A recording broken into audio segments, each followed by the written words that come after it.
Good afternoon. Good afternoon. Thank you. Okay, wait. Sorry. I mean, I don't know what I'm saying. Wait. Thank you. Good afternoon. Good afternoon. Good afternoon.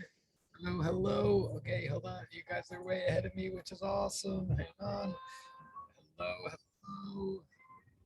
Hello. Hello. Um. Okay. Yes. Hello. All right. I'm gonna do it out of order this time. I'm gonna say hello, Ashley. Hello, Sam. Hello, Stephanie. That's hello to the non square boxes. And now, just because it took me a second to get the chat up here. Okay. And good afternoon, Luna. Good afternoon, Nikaya. Good afternoon, Daniel. Good afternoon, Jenna. Hang on a second, please, because someone else is in the room. And wait, okay. Good afternoon, Alyssa. Hello, Sam. Good afternoon, Moa. Hello, Ashley. Good afternoon, Stephanie. Good afternoon, Ashley. Oh, I see. Sorry, yes. Good afternoon, Jerry. Good afternoon, Yoon. And I know Yoon was here super, super early. I just want to acknowledge that, even though, I mean, don't let the chat fool you. Yoon was here like a million years ago. Okay, hello, Jennifer. And more people coming. And not that it's a competition. I'm just being weird for a small change. Here comes Camilla. Okay, okay. So good afternoon, good afternoon, good afternoon.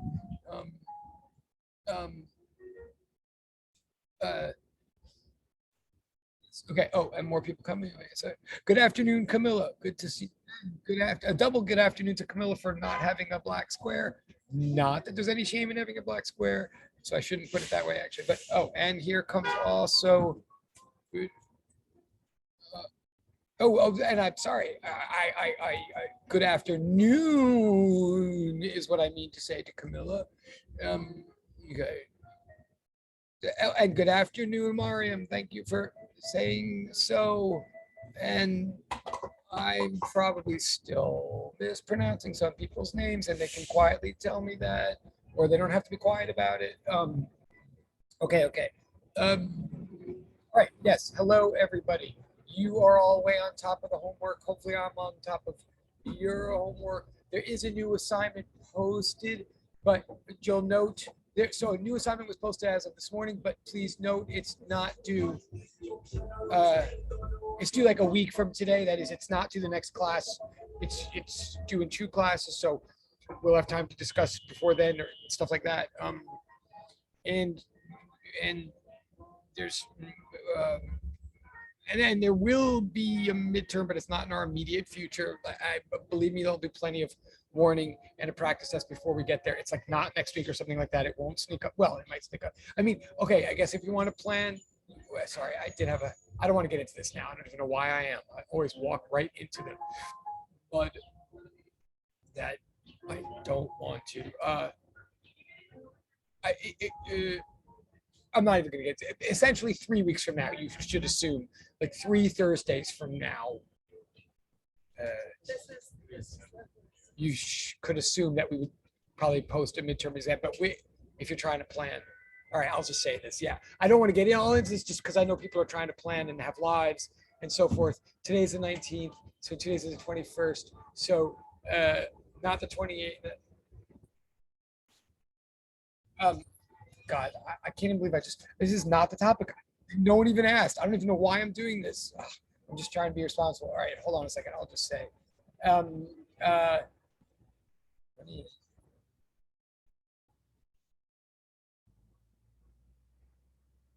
I think if you're trying to plan, I think it's fair to think that we would probably post a midterm November 4th, Thursday, November 4th, and then it would be due back the following Tuesday, the 9th. I'm not trying to raise anybody's concern right now, and you'll have you know, there'll be a practice exam distributed a week before then and reviewed and talked about and stuff like that. But I guess just because someone asked me late last week, and it's certainly fair for you to know, again, not trying to get into this whole topic right now, but yes, you can maybe assume that we would post a midterm. I don't know who we is. I would post a midterm exam Thursday, the 4th of November. It would be take home, open universe, untimed,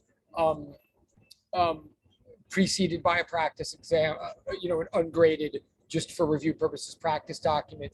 But you can assume it'll probably be posted Thursday the 4th and due back Tuesday the 9th. Okay, again, so and if that's unwell, and we'll have time to discuss that too, if it turns out you all have some sort of, you know, organic or like PChem conflict or something on that day, I'll be open to those views and I'll hear them. I don't need to have the discussion now. I'm just saying, again, because some people are very responsible about calendars and things like that. So, all right, I'm just saying, I don't know. I really don't know why that just came out of my mouth. I think I need a diagnosis for that. But okay, I would like to get to some physics. You know why it came out of my mouth? I'll tell you why it came out of my mouth. Because you guys are so on top of the homework, and because I think I'm on top of your homework, because we're so not behind, which is wonderful, that I have fewer apologies to make than usual on your behalf or mine. That's probably why. So it's probably just the next thing in the queue. We're going to start going over. No, someone's here. Okay. I want to start sort of the next subtopic. Let me just be clear about what that means. I'm going to flip the page on the board in a second. I know where we left off last was at a certain exercise problem in the homework 2 math methods assignment. So we were right in the middle of homework 2. I'm aware of that. We're not done with that at all by any means. We're going to return to going over homework 2. But there's something very sort of an important discovery that comes out of the very last exercise that we did. The important discovery is that of the phase constant. I'm going to turn the page in a second to be more concrete about this. But those of you who were with me last week know that we took 2 derivatives of a function that was this: x equals x naught cosine quantity omega t plus 3.5. 3.5 was a random number. It didn't signify anything in particular other than it just being a number that was sitting there in the parentheses. And we ultimately determined that that number must be measured in radians if it was sitting there at all. And we ultimately determined that when we took 2 derivatives of that function, we in fact did get back that function times a constant times a -1 times a positive constant times a negative sign.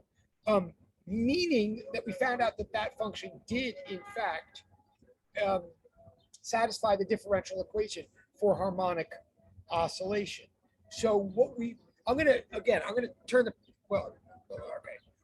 the page in a second and review that briefly. We'll be more concrete about that briefly.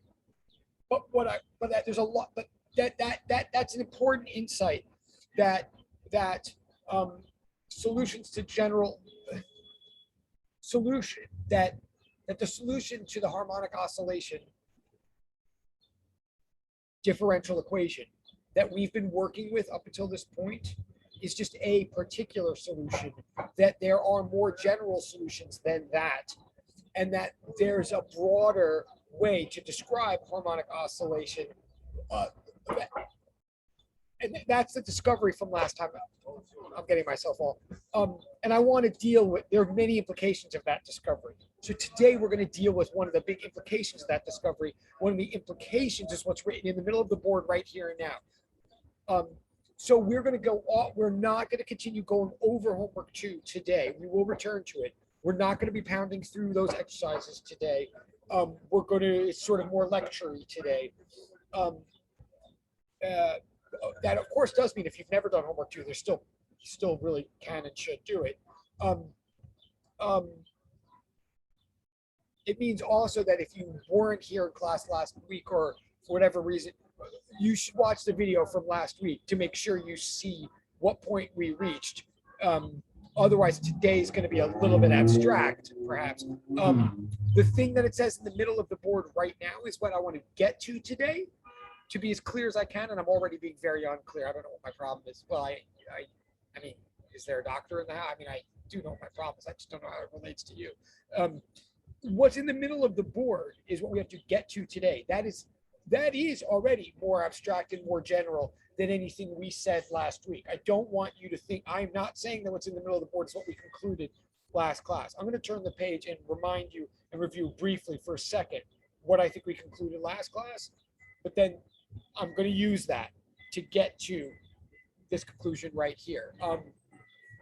Oh, sorry. No, you should. No. Okay, I see something's in the chat. You should backtrack because I'm making no sense, and I'm going to backtrack in a minute too. Let me see what's in this chat. Hold on. I will see. Oh. No, fine.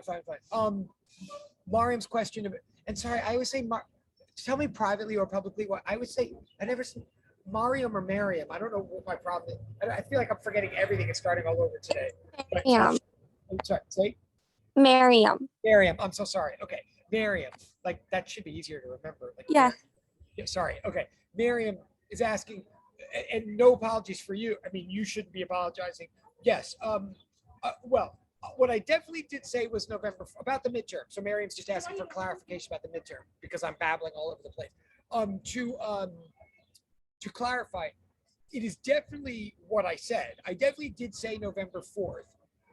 But let me qualify the word def. So if you're writing down anything, any of you about the midterm, yes, please write down November 4th, assuming that that is a Thursday. But let me be clear what that means about especially the word definitely. Like that's definitely what you should write down. But first, but like next week, or maybe even next class, maybe Thursday, we're gonna pause for a minute and make sure that date works for everybody. Like there's a little negotiating room because you're physics 204, like you're adults, blah blah blah.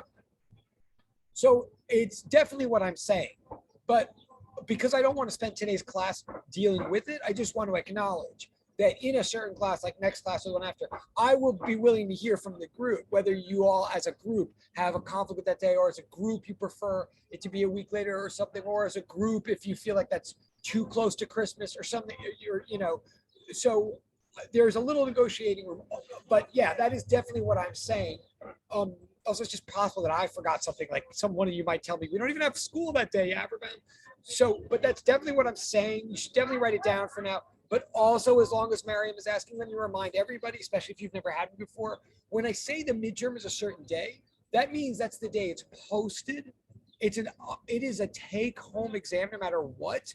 So the day that it is the day that it's posted, and then you have till the next class to submit it to me through Google Classroom, and you're going to do it at home on your own speed, on your own time, not under test conditions. It's much more like a essay or a take-home project, if you like. It doesn't mean it's easy, but it does mean it's what it sounds like. Like it is it's an open situation to the point where you can help each other. We'll talk about that. So it's not a sit-down controlled experience. Just to make sure that you understand that's what it means. So when he said November 4th, I mean, that's when it would be posted, and then it would be submitted, collected Tuesday, the following.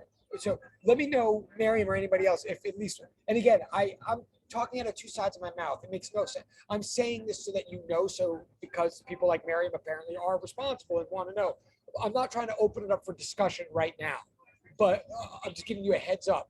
But you can also, I'll give you a heads up so that you guys can look in your calendars, put it this way, and you can come back to me next class and you can say, look, we all actually wrote this down and thought about it, but like, we just found out that we all have like an MCAT prep test or something, God knows what. So you can get back to me with feedback about that, but that's what I'm throwing out there as the provisional date. I'm being so vague. Okay, thank you. All right, cool. And Miriam just got points for closing the conversation. Thank you very much. Okay, awesome. Now let me backtrack to physics for a minute. But again, thank you for your patience with that. You know what they say? What do they say? Those who can't do, and I hope this doesn't offend all of my colleagues and all human beings, but they say those who can't do, teach, and those who can't teach physics. No, what they actually should say is those who can't do, teach, and those who cannot at all manage space or time, teach physics. That would be me.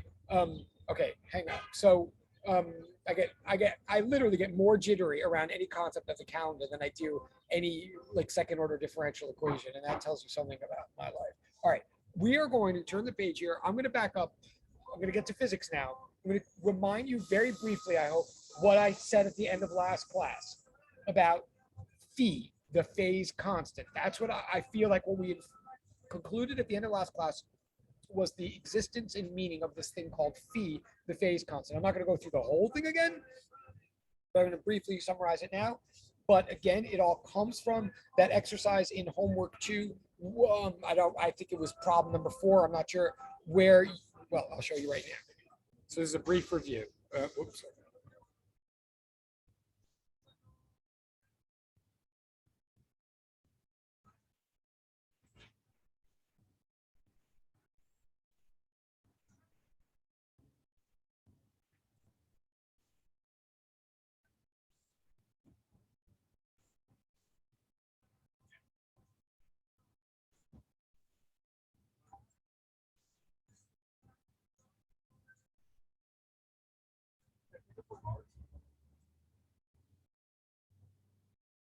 Maybe someone could put in the chat what exercise this was in homework 2, just so I can tell everybody, and also so I don't think I'm insane. If someone remembers what problem this was in homework 2, and you could put in the chat, that would actually be really helpful, and you get a lot of points, or you get points, whatever. But how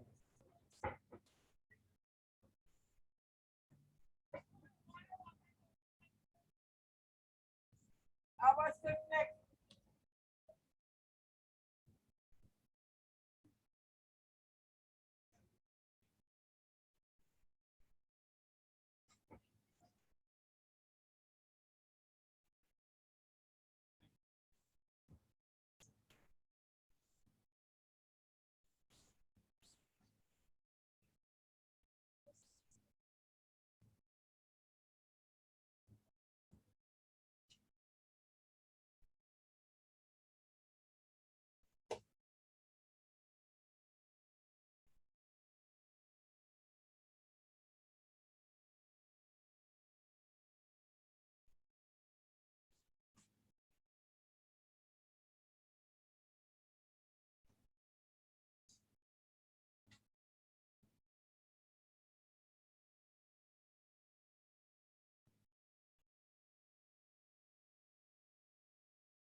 Thank you. I was hoping you. Thank you. F or G of.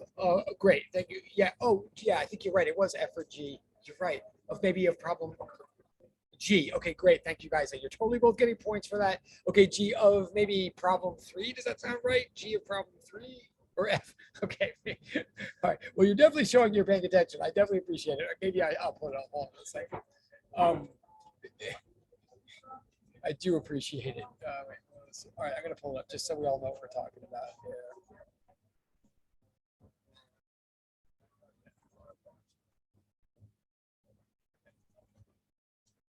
But obviously, please write this down what's on the floor. Okay. Um,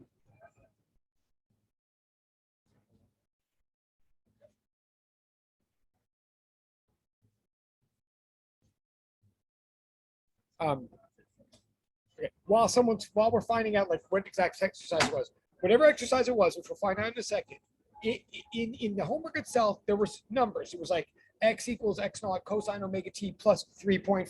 Like I said, right? Like we're here. I'm putting this Greek symbol in. In the actual homework, it was a number 3.5.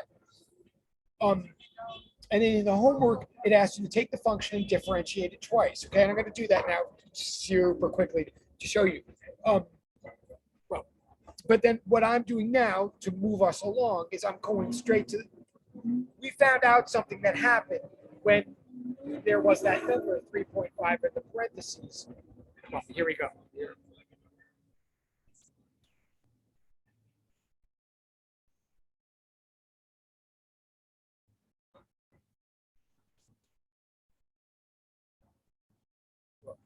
Sorry, it was just got pulled up. Oh yeah, it was. Oh, it was number one. No wonder no one. Yeah, it was number 1F. Okay. Yes. Sorry.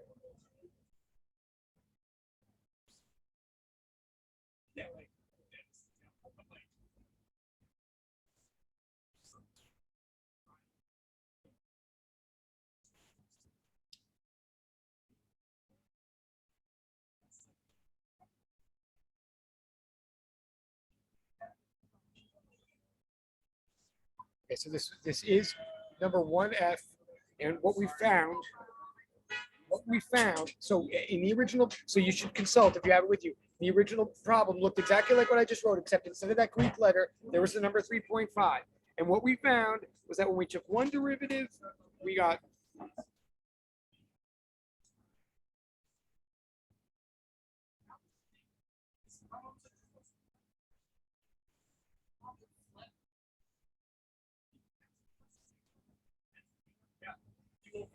and then we got that from chain rule, and trigonometric derivatives. Then when we took another derivative, we got this.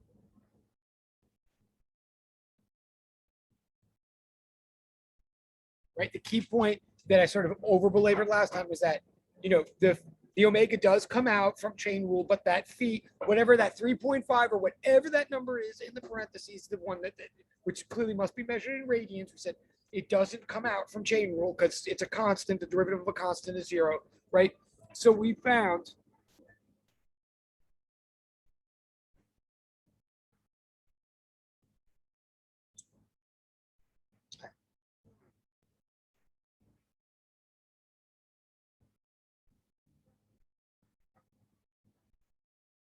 right? And assuming the assumption from the prior page that x equals x naught cosine omega t plus phi, like the assumption thus.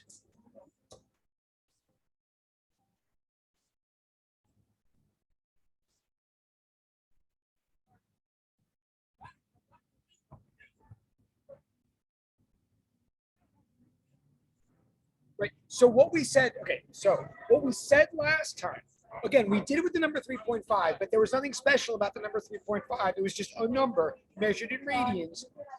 So we noticed that when we take two derivatives of our cosine function, even with an extra little constant term in the parentheses, we still find that it is a solution to the differential equation for simple harmonic oscillation. That's what I was like trying to babble about at the beginning of this class. Therefore, mathematically, we say, oh, we've been up until now saying that to describe simple harmonic oscillators, we should do omega, we should say x equals x naught cosine omega t, period. Like as in omega t plus nothing, plus zero.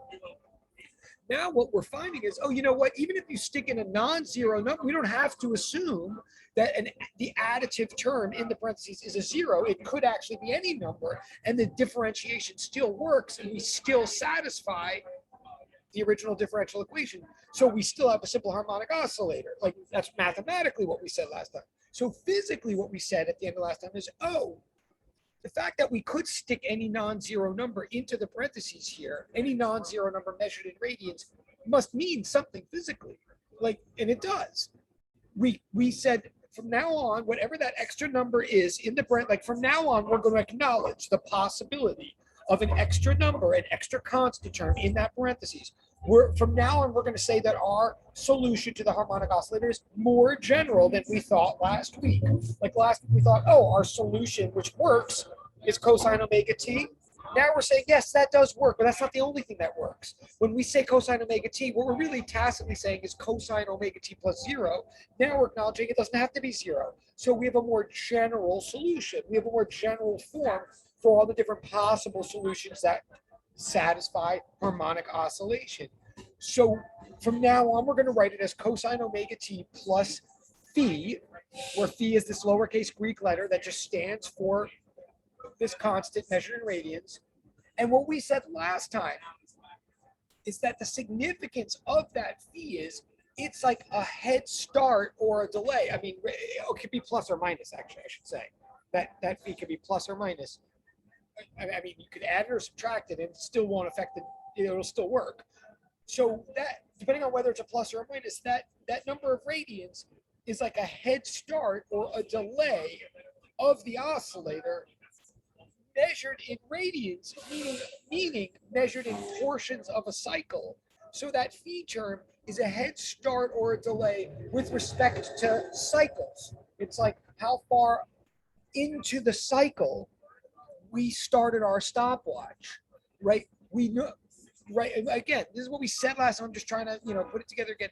We're acknowledging now that when you write down the position function for an oscillator, when you write down a prediction of where it's going to be, like how many centimeters out from the equilibrium position your mass is going to be at any given moment from when you started your stopwatch. What we're acknowledging now is, you don't have to start your stopwatch at the moment that the oscillator is at the amplitude position. You don't, we're up until now, that's what we've been assuming, that t equals zero, that x, well, yeah, that t equals zero occurs when the mass is as far as possible from the equilibrium, like where it's held at rest at some stretch from the equilibrium, and we let it go right at the moment our stopwatch starts, or more realistically, like we let it go, we let it do some nice, steady, reliable oscillations, and then at some moment that it's at its maximum displacement from equilibrium, we start our stopwatch and start taking time and space measurements. That's what we've been assuming. What we're saying now is, you know what? We don't have to restrict ourselves to that. We could start our stopwatch anywhere we want. And this is the last example that we did last time. After the homework, we did a quick example just to show what this phi is doing. This phi, this head start or this delay in cycles of the oscillation. This phi, we're going to call from now on the phase constant. And what we showed last time, we did a quick example. We said, like, for example, if phi, and again, I'm not going to turn back to it now, but you can look in the notes. We just did a quick example to say, like, say phi is pi over 2 radians. What does pi over 2 radians means? Well, it means 90 degrees. What the heck does that mean? Pi over 2 radians, remember, means a fourth of a circle, or in this case, of a cycle, right? Like there's 2 pi radians for every cycle. So pi over 2 radians means a fourth of a cycle. So if phi, again, we found last time, if phi equals pi over 2 radians, that's like saying we didn't start our stopwatch when the mass was all the way outstretched. We started our stopwatch when the mass was already a quarter of a cycle in, meaning at the equilibrium position, right?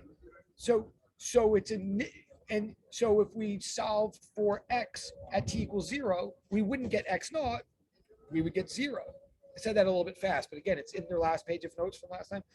Bottom line, phi, this new constant that's in the parentheses in the argument for the cosine function, this new phi stands for what we're going to call, is always measured in radians. It's a constant term. We're going to call it phase constant from now on, and it just signifies how far ahead or behind in the cycle you started your stopwatch. If you started your stopwatch like a half a cycle in, then we would call phi pi. If you started your stopwatch a quarter of a cycle in, we would call phi pi over 2 radians. If you started it an eighth of a cycle in, we'd say it's pi over 4, et cetera, et cetera. Okay, so that's what it is. That's what we ostensibly concluded at the end of last class. Now I want to go somewhere with this now, and obviously, as usual, I sort of feel like I've said nothing for the last 15 minutes, but I said it quickly though, so stop me if you have any questions. Like for real. Where I want to go with this now is I want to say, well, actually, I guess I said this last time too. I want to say, like, why would we ever bother to do this? Like, what? I mean, isn't it vastly inconvenient to start your stopwatch anywhere? I mean, isn't it super convenient to start your stopwatch when the mass is as far away from equilibrium as possible? Like, that's a reasonable place to start? Like, for example, that's the place where your oscillator always has an instantaneous speed of 0. Isn't it? And yeah, by the way, it is the most convenient place to start your stopwatch. And if we only have one oscillator in our life, that is what we would choose to do. And therefore, we would make phi equal to 0. And that is a very logical, intuitive solution. And that's one of the reasons that it was the first solution that we stumbled on in this class. Like, it totally makes sense if you only have one oscillator to not give the oscillator any kind of head start or delay. Like, it makes no sense to give it a head start or delay. Head start or delay compared to what? But so all this would be pointless and unnecessary if we only have one oscillator. It would generally be pointless and unnecessary. But what we said last time was where this comes in, where this idea of a phase constant, where this idea of a head start or delay becomes important is if we have more than one oscillator. Like just like in running a race, like what does it mean to have a head start? It doesn't mean anything unless you're racing against someone and one of you has a head start compared to the other. If we have more than one oscillator, then this thing becomes important. And in fact, it becomes very useful and reasonable and productive for us to start collecting oscillators and put them together into an ensemble or a multiplicity. Like, excuse me. There is something very, very useful about a whole group of identical oscillators that have different phase constants. That's what we're going to look at now. So let's start. I'm turning the page. So let's start with a couple of identical adjacent oscillators, I should say.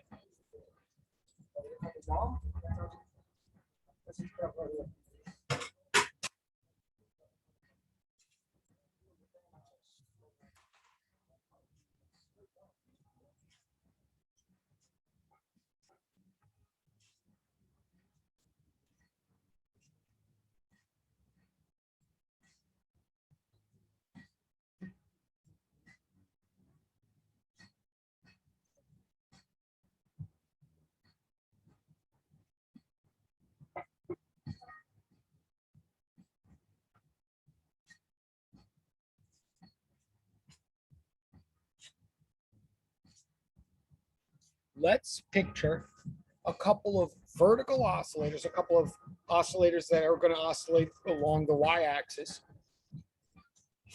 Let's place them adjacent to each other along an x-axis, okay? Let's make them identical to each other in all parameters, in all physical property. Let's make them identical to each other with respect to all physical properties. What I specifically mean by that is let's take two springs that have the same stiffness. They both have a stiffness of K. Put masses on each of them that are each the same mass M. And place them right next to each other on an x-axis. Okay, and we're going to let each one of them oscillate vertically. Okay, let's give them numbers, but let's start our counting with 0. That is often what we do in physics. Again, imagine that we're placing them along the x-axis, so the 0th oscillator sort of along the at the x equals 0 mark, sort of at the origin, like parallel to the actual y-axis, let's say. And then the next oscillator is right next to it, 1 unit of distance away. Call that oscillator number 1. Okay, so they're identical.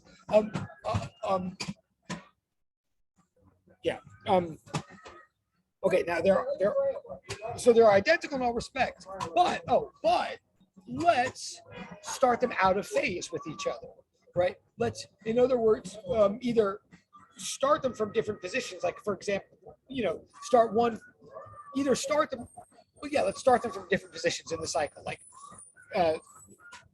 or probably more realistically, let one go, and then when it's at a certain place, like midway between the equilibrium position and its amplitude position, then let the other one go, something like that, right?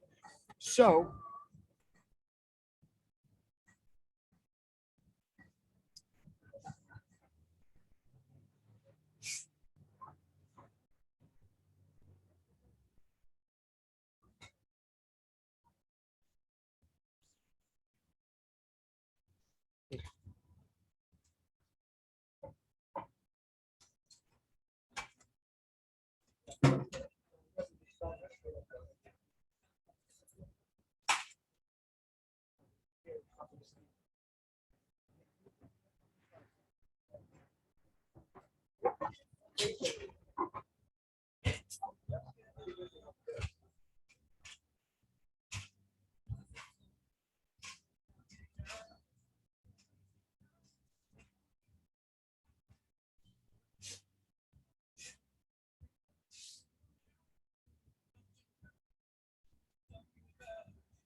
So I'm saying that these oscillators are identical in all their physical properties, but we're staggering them in phase by, let's say, a quarter cycle, just like the example we sort of quickly said at the end of last class.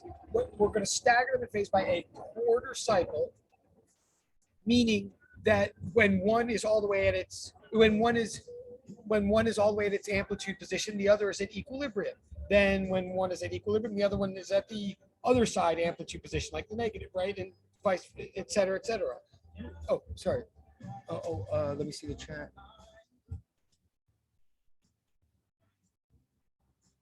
Very good question.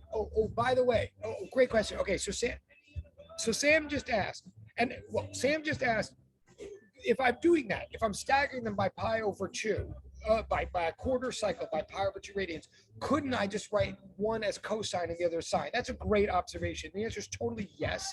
I totally could.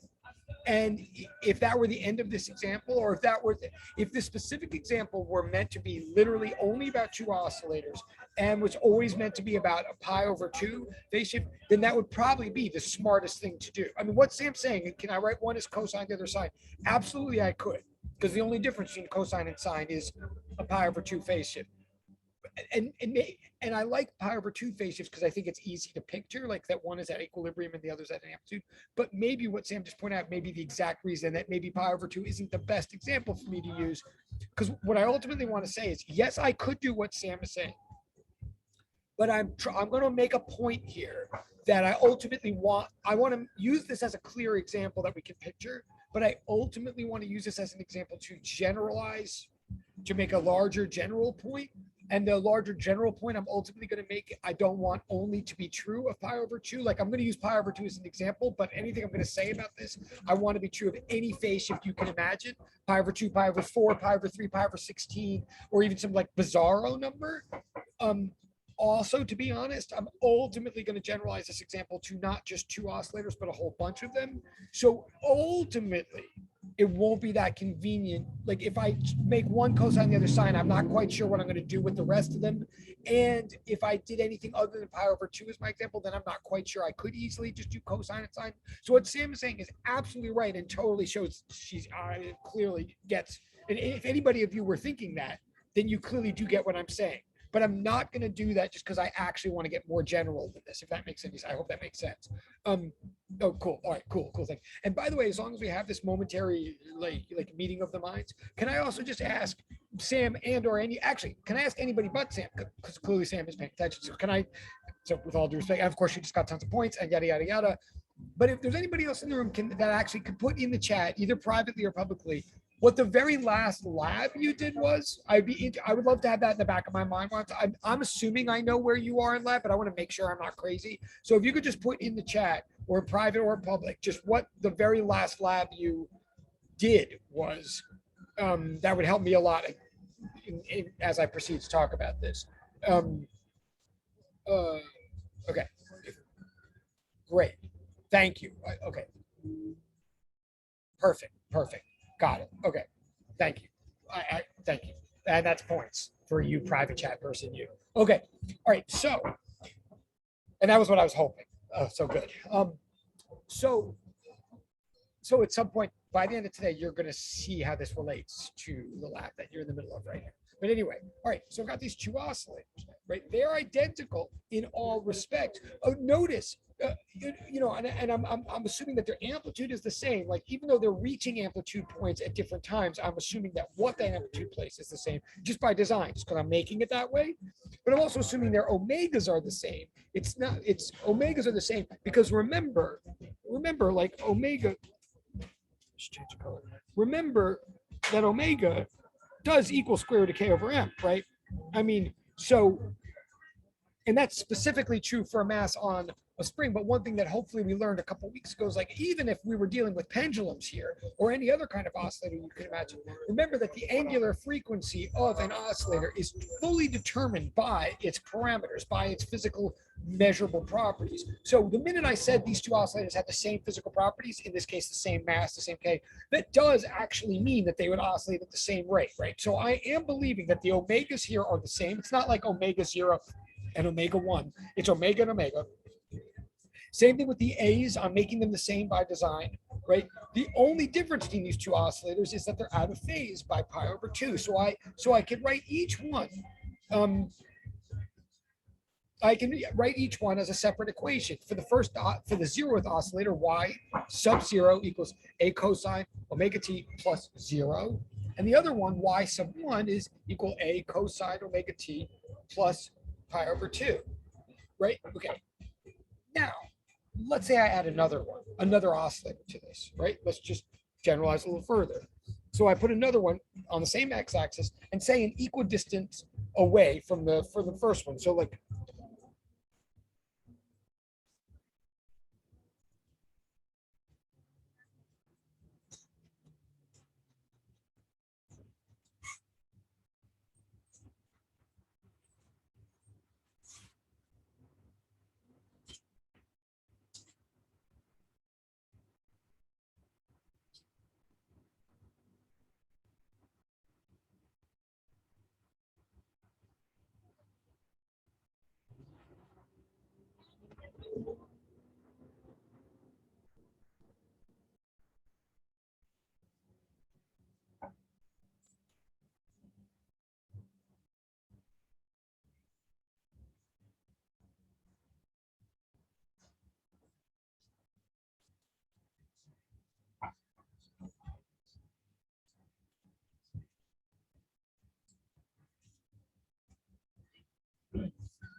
Yeah.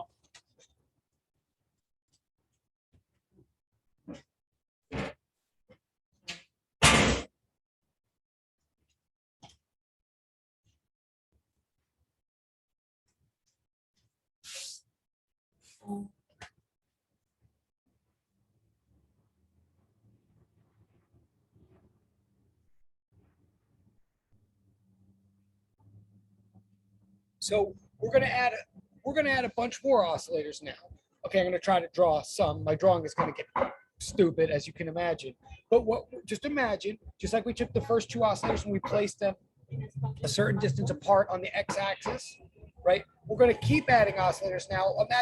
Just imagine the simplest possible thing you can, which is that each new oscillator we place is separated in distance on the x-axis from the previous one by the same amount that the previous one was separated by its previous one, right? So we're going to equally space these along the x-axis and assume that each one gets the same gets another pi over 2 head start or delay relative to the one right before it. Okay, again, I'm as usual, I'm making it sound much more complicated than it is, but picture the simplest possible pattern of these oscillators being stretched out along the x-axis and being staggered in phase. So in other words, something like this. And tell me if you want me to go back to that page.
right? If we kept it, and imagine we kept doing this, right?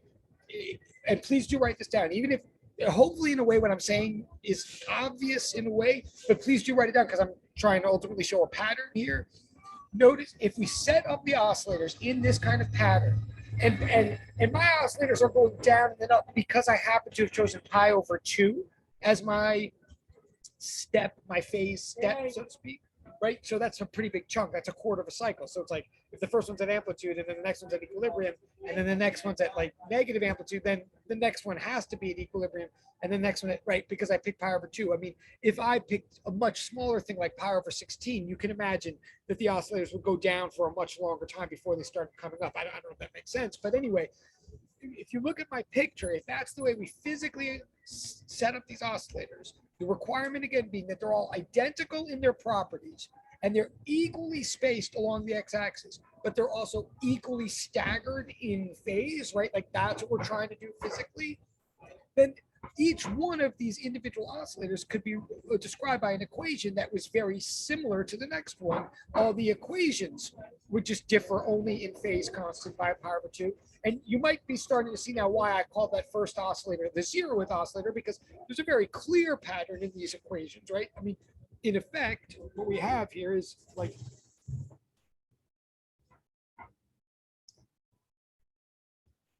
each one of these individual equations describes one oscillator, but the pattern in the equations is so evident. I hope you see that, pick any oscillator, then actually, let me back up for a second. Notice that each one of those phase constants increases always by pi over 2 relative to the one before it. But that's why the total phase constant is a measurement being made relative to 0, right? So like the y sub 2 oscillator is pi over 2 ahead of or behind y over 1, but that means it's 2 pi over 2 relative to 0, right? Like the phase constant itself is like signifies a total shift in phase measured all the way from the start. We're consistently measuring all these all the way from the 0th oscillator, right? So the entire collection of these oscillators could be captured in one fell swoop by one equation, right? I mean, if you see the pattern there, it's pretty evident that in this case, we could capture the whole thing by saying something like,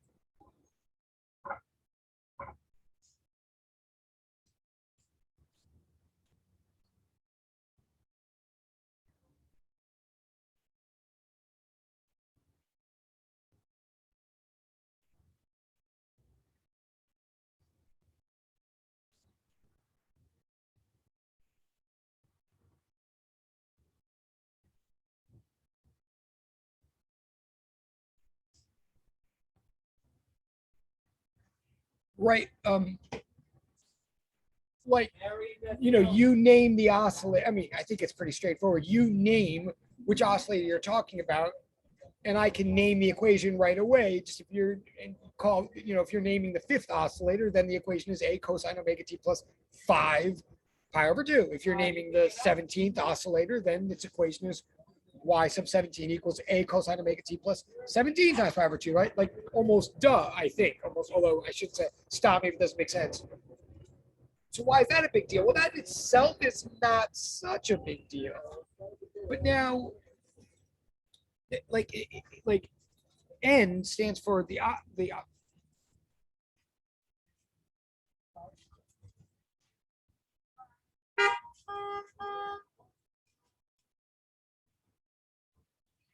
if N is just like an index, a counting number that just stands for, oh, are you talking about the 0th oscillator or oscillator number 0 or oscillator number 3 or whatever, then, that's how you would write the equation to capture all of them.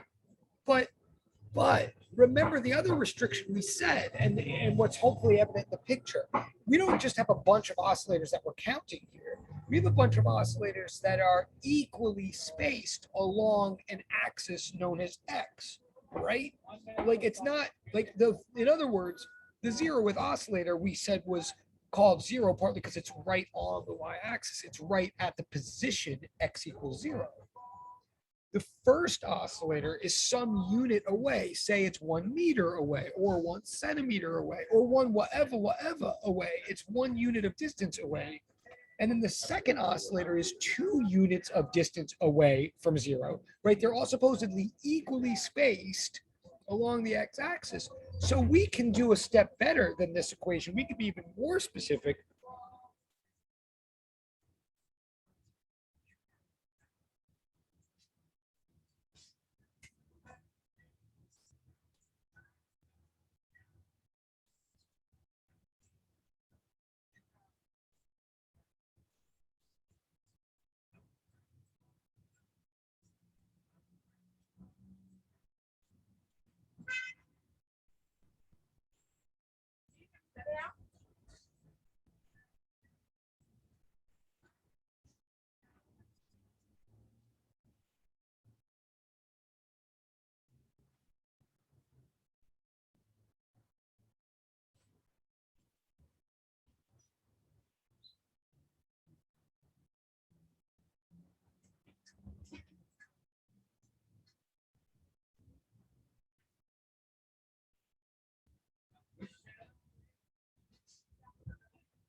I'm still not done. I'm trying to get more and more general, more and more abstract with this idea. What I'm saying now is I'm just substituting instead of n, I'm saying x. I'm saying that if y stands for height, position along the y-axis, and you ask me, hey, how high will I find mass in this arrangement at any given time? Like you say to me, listen, if I tell you the time, if I tell you a value for t, if I tell you when to look at this arrangement, can you tell me how high the arrangement is? Can you tell me how high to expect to find mass along the y-axis? What I would say to you is, how high to find this arrangement? Well, I don't know. Yes and no. If you tell me what time to look, I can tell you how high you'll find mass as long as you also tell me where to look. Like, if, in other words, if you just want to talk about this arrangement in general and you don't want to specify oscillator number 1 or oscillator number 2, if you just want to ask me, hey, how high should I expect to find mass? In what vertical position should I expect to find mass at a given moment of time? I say to you, oh, I could answer that as long as you also specify for me position in horizontal space. I'm saying, and we're still not done, but I'm saying,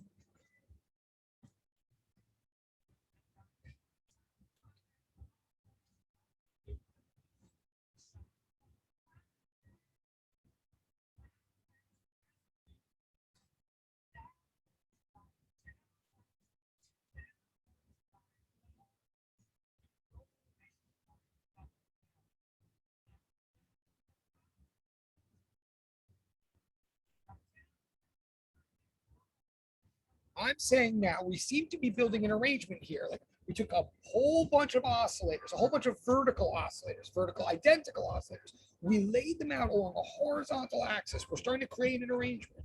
And we're saying that this arrangement, these are going like different parts of it are going like, and at any, and the arrangement is fluctuating, oscillating, varying in height as a function of 2 independent variables, time and horizontal space, right? If you specify what time you're looking and you specify where on the x-axis you're looking, then this equation will spit out exactly how high we would expect to find any mass at that moment and at that place. Like, is the mass here or is it there? Is it there? Like, if we look somewhere else, we'll find mass at some other height. If we looked at some other time, we would find mass at some other height. But as long as we specify what time we're looking and where we're looking, then there is one and only one output value for at what height we should expect to find mass, right? So right now we have an equation, a function that is one dependent variable resulting from two independent variables. And when I say two independent variables, I really mean two variables, each of which is functioning as an independent, I mean two variables, each of which is performing as an independent variable, as in performing as a cause rather than an effect. But I also mean that the two independent variables are independent of each other. Like they really are, strictly speaking, two independent variables, if that makes sense, right? Each one is driving, each one is like an input that is by itself contributing to the output known as y, right? Okay, that's what we have so far. So we have one equation describing this whole arrangement. This whole arrangement is producing mass at certain heights, depending on when you're looking and where you're looking. Let me go one step further, though. Almost done. Okay, it's 112. And this now is going to, you'll partly see also why I responded the way I did to Sam's question. Like this equation works, this equation is correct and would be our last thing to say about the exact arrangement that we picked here. But pi over 2 was just an example. Pi over 2 is just a concrete, vivid instance of a step in phase. It could have been any number, right? Let's talk about what that pi over 2 is doing for a second in a slightly different way. So I want to talk about that pi over 2 for a moment and remind us what it's doing.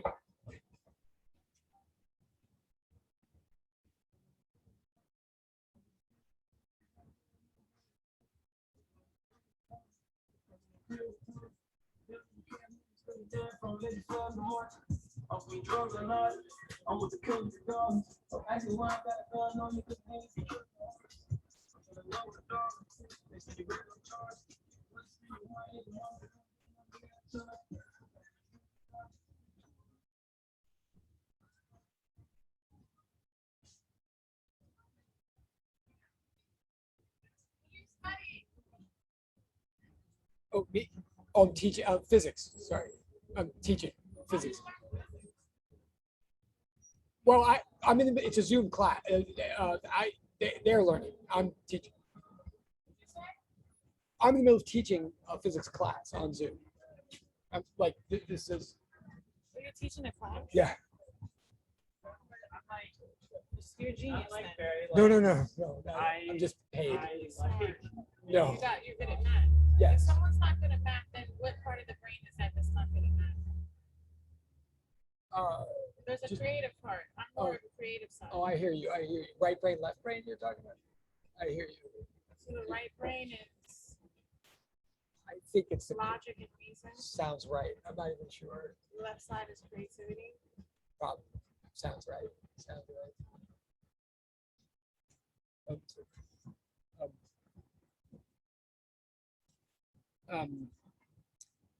Right. Yeah, I'm just going to keep going for a second. Yeah. Okay.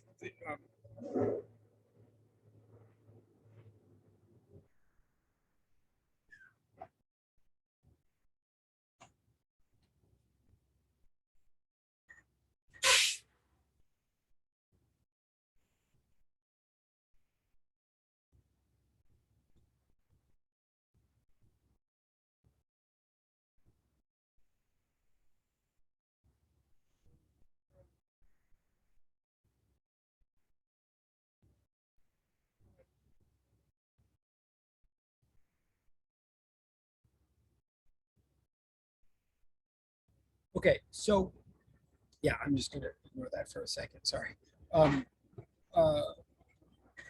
That's good, Stephanie. I'm with you. Oh, and Daniel, yes. But I'm gonna keep going for a second because of awkwardness. But important point, okay? And I know we have 15 minutes. We will get there.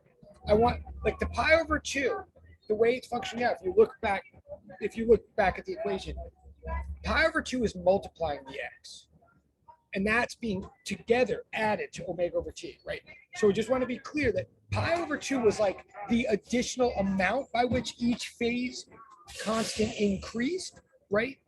But now the way this equation is written, it like we're taking cosine of that whole parenthesis of omega t plus pi over 2 times x. So please note, pi over 2 times x, the entire product must be measured in radians, right? Pi over 2 times x is the phase constant.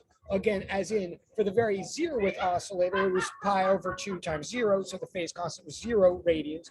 For the first oscillator, it was pi over 2 times 1, so it was pi over 2 radians. Then it was pi over 2 times 2, right?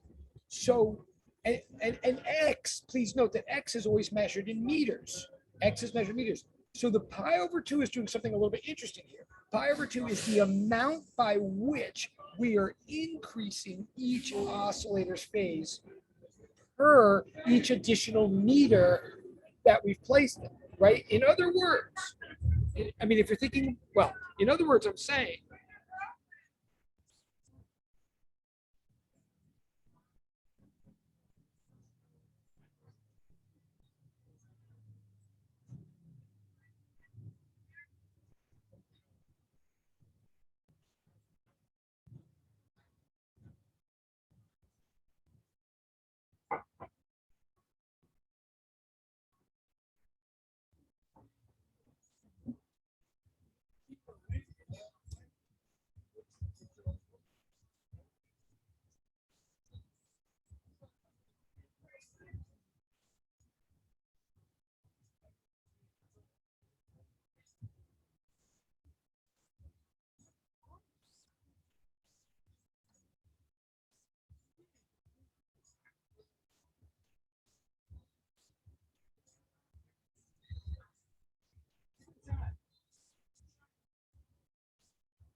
right, just please note, and this is a subtle thing, but hopefully you're gonna, if you don't already see, you're gonna see momentarily that I'm trying to make a big connection here to lab 3. I think hopefully in a few minutes something will click about lab 3 here. What I'm saying here is pi over 2 now in this example, it's not pi over 2 radians. Like pi over 2 is the amount of radians by which we increase the phase for every 1 meter of X placement increase, right? Like it's that, in other words, the phase isn't always pi over 2. Like the phase for the 90th oscillator was 90 pi over 2. It's that the rise in phase per each unit of run in meters is pi over 2. Pi over 2 is the slope of the phase versus the horizontal position graph, right? In other words, what I'm really saying in this case is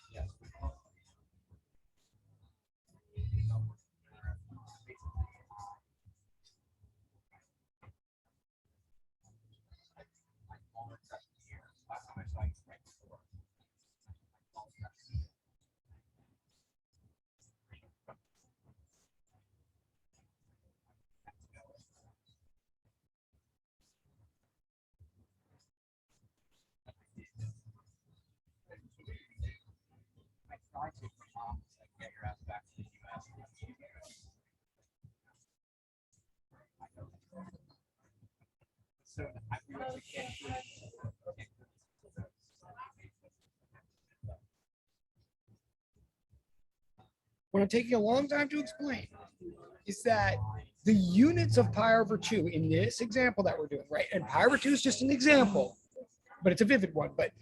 But it's an example of like the number that we could have chosen here, the step in phase. The units that pi over 2 would be measured in to make this whole thing work are radians per meter, right? So we have like y equals a cosine omega t plus pi over 2 radians per meter times x measured in meters. And the meters cancel out. And so we have what's left over is a phi measured in radians, right? Pi over 2 is measured in radians per meter. Again, let me say one last time. It's how many additional radians of phase we get for every additional meter that we look at on the x-axis, okay? Pi over 2 was just an example. It's just the example that I'm doing here. You could make this whole arrangement, you could set up this whole idea with any number you want. It doesn't have to be pi over 2 at all, right? So let's generalize.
Pi over 2 could be any constant amount as long as it's measured in radians per meter.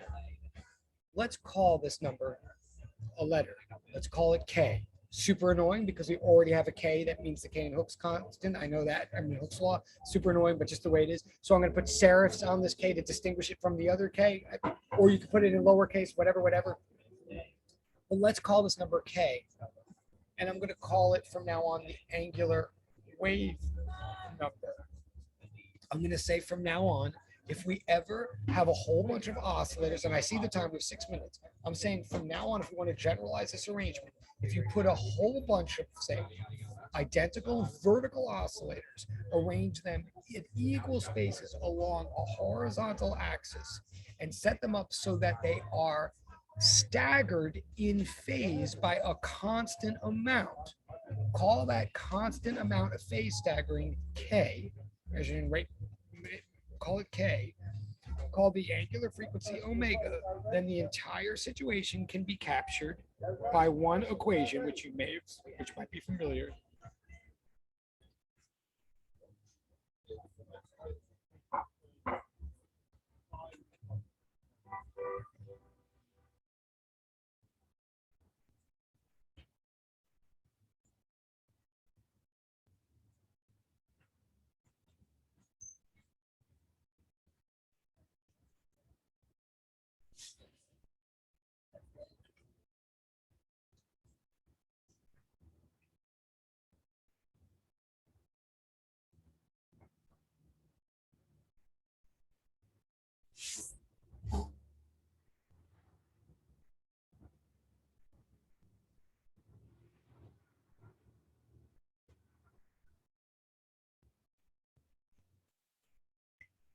This whole arrangement in general, right? A horizontal collection of identical vertical oscillators, all staggered in phase by a constant amount. This whole arrangement can be expressed by that equation, y equals a cosine omega t plus kx, where omega is the angular frequency and k is the angular wave number. Why is it called the angular wave number? Because of course this whole freaking thing is a wave, right? You can see that, and you see it in lab 3. The whole thing is a wave. Like the first one goes up and then down. The second one goes up and then down. The third one goes up and then down. And what do you get through the whole thing? You get a ripple, not just a bump and a trough and a bump and a trough, but a rippling bump and trough and bump and trough, right? This is a wave.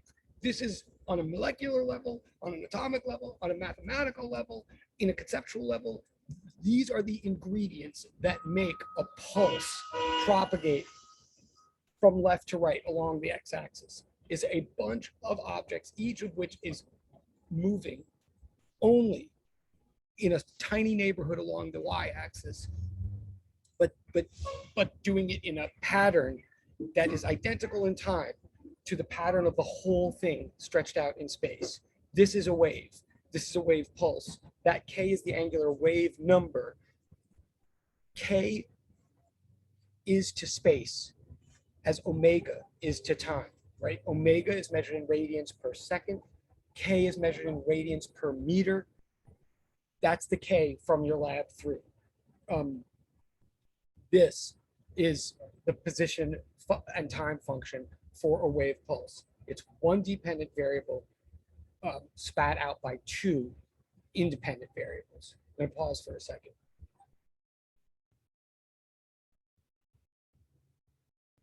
Okay, sorry. Yeah, the person with the left brain, right brain totally freaked me out. Anyway, okay. Sorry. Yeah, that was okay. But I don't, did that make any? Am I okay? Does that, I may have to. But that is as far as I wanted to get. Well,